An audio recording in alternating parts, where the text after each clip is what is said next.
va bu talabalarni diqqatini buzish ehtimoli yuqori ekanligini ko'rsatadi. Shuning uchun mobil qurilmalar inson, ya'ni talaba muhitini zaharlaydi katta ehtimol bilan. Rahmat.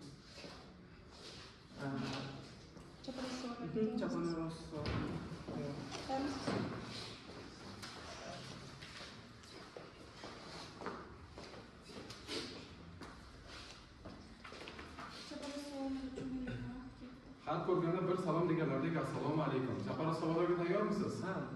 O'sh kutubxonadan kitob izlab ma'lumot qidirish samaradorlikni oshiradimi yoki mobil qurilmalardan ma'lumot qidirish samaradorlikni oshiradimi? Birinchisi, ya'ni kitoblardan. O'sh Kaliforniya universiteti tadqiqotlariga qaraydigan bo'lsak, bir talaba kutubxonada ma'lumot qidirish uchun 127 daqiqa vaqt sarflaydi. Hozirgi zamonaviy texnologiyalarga yuzlanadigan bo'lsak, sun'iy intellektlar va Google platformalar orqali ma'lumot izlashimiz bizdan 3 soniya vaqt oladi. Demak, mobil qurilmalarni cheklamaslik kerak. Rahmat. Xo'sh, taqiqlash va cheklash tafovutini imkon javob bersam bo'ladimi shunisi? 127 daqiqa ichida talaba ko'plab kitoblarni ko'rishi mumkin va u o'z vaqti ichida nafaqat o'zi qidirayotgan, balki boshqa informatsiyalarga ega bo'lishi mumkin. Agarda masalan ChatGPT va qolgan tarmoqlarga, mobil qurilmalardagi platformalarga keladigan bo'lsak, bu narsalar talabaning aql salohiyatini pasaytirishi juda ham yuqori darajada. Sizning nuqtai nazaringizdan kelib chiqib savol beradigan bo'lsak, o'zingiz uchun kerakli va zarur ma'lumotni masofadan turib mobil qurilma orqali qidirish osonmi yoki sizga kerakli ma'lumotni Alisher Navoiy nomidagi kutubxonaga borib 3000 ta kitob orasidan qidirib topishga osonmi? Ayni sizga kerakli ma'lumotni. Ayni menga kerakli ma'lumot bu qanaqa ma'lumot bo'lishiga qaraladi. Masalan, agarda u o'zim uchun juda ham zarur bo'lsa, men uni tirik insonlardan so'rashni afzal bilaman. Demak, tirik insonlar ham hozirgi kunda mobil qurilmalar foydalanadi. Demak, oliy ta'lim muassasalarida mobil qurilmani cheklamaslik kerak. Shunday, hozirgi kunda oliy ta'lim muassasalarida bizlar audio va elektron kitoblarda mobil qurilmada mavjudligi zamonaviy ta'lim integratsiyasini olib kelishni qanday inkor etish mumkin? Qaysi manba orqali inkor etish mumkin? Rahmat.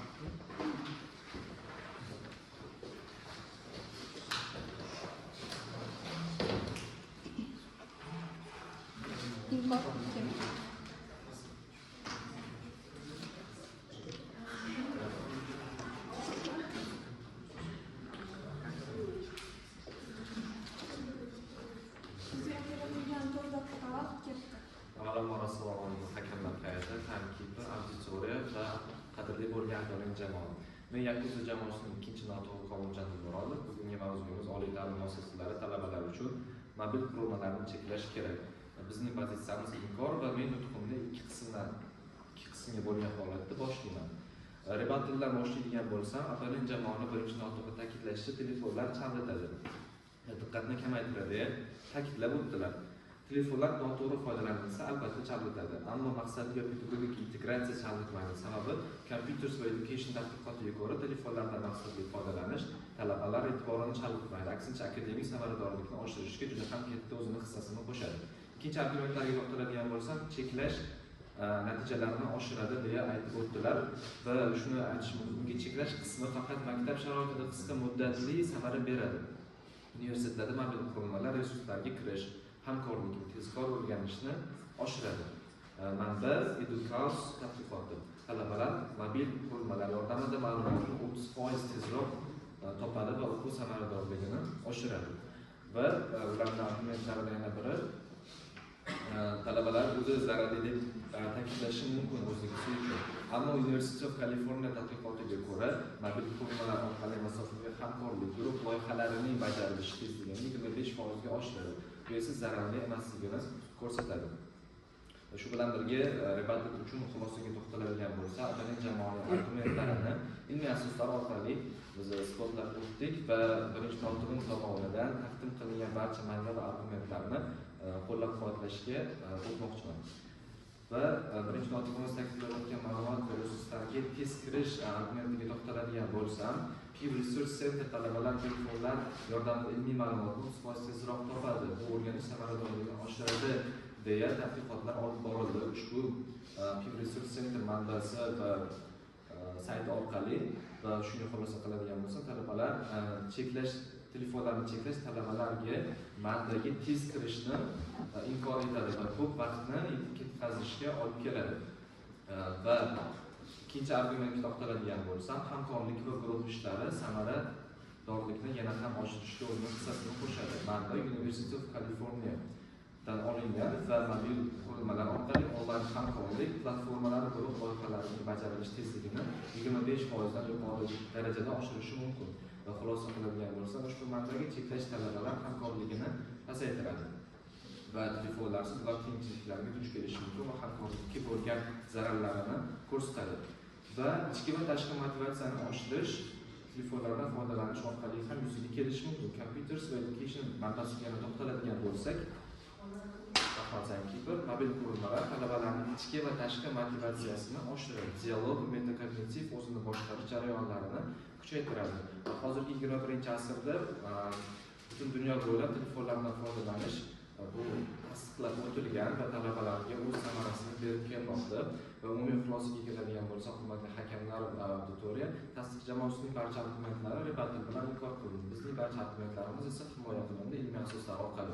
Telefonlar tartibli ishlatilganda darsni tushunishga yordam beradi va shuning uchun oliy ta'lim muassasalarida telefonlarni cheklamaslik kerak va ulardan to'g'ri foydalana olsak, biz samaraga erishamiz. Va e'tiboringiz uchun rahmat. Chaqirasiz salomlar bilan. Tasdiqda tayyormisiz?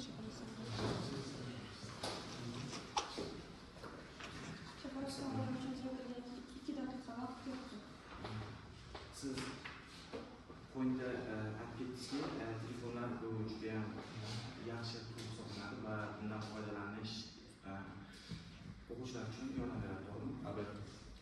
Agar biz telefonlarni cheklash, agar telefonlardan foydalanish mutlaqo zararli emasmi? Yo'q, zararli emas. Argument keltirib olasizmi? Mana shu nimaga mutlaqo zararli emasligi uchun?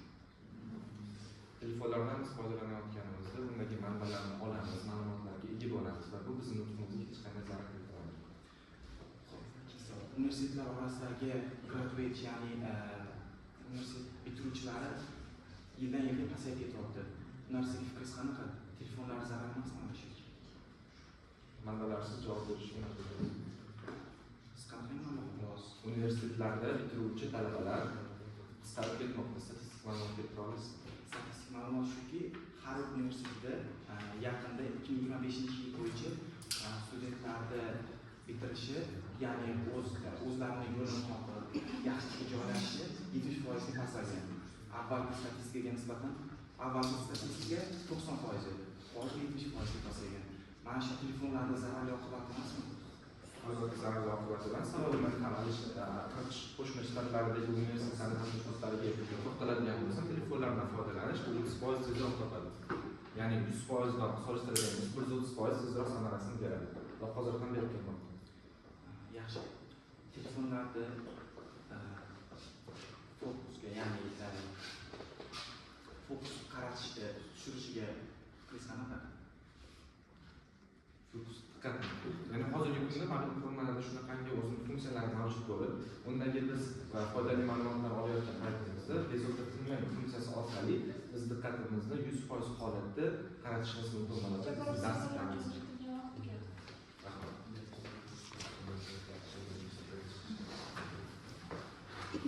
Tasdiq 3.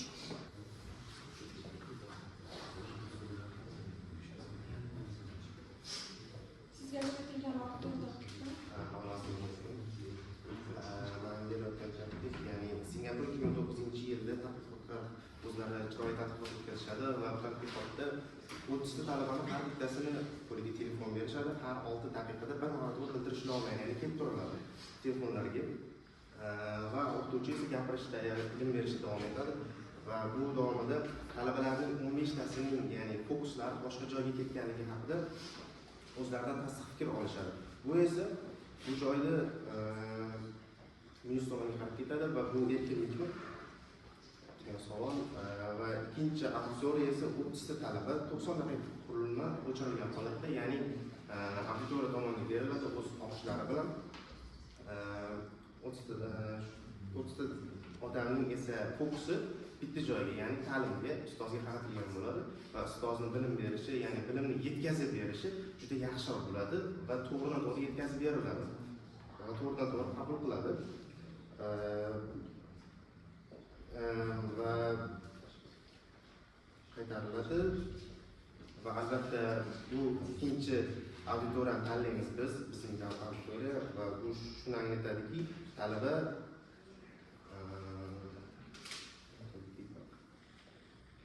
fokusi ustozga qaratilgan bo'lishi kerak bu maqomda.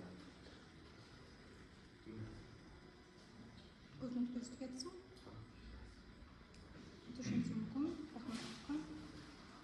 Inkor 3. Tayyormisiz?